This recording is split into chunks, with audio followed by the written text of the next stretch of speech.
Grabe talaga itong mga turista na to. Walang kapagpapahalaga sa kalikas. Nabasa na naman dito, di ba?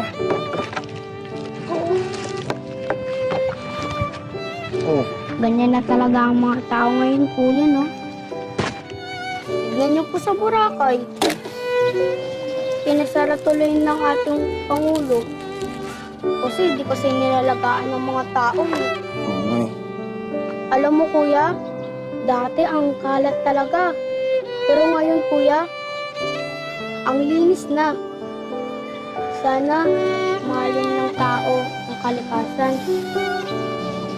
Sana, paalagaan din nila paghihiwalay ng nabubulok na basura sa hindi nabubulok. Diba? Galit mo eh, kaya sa'yo ko eh.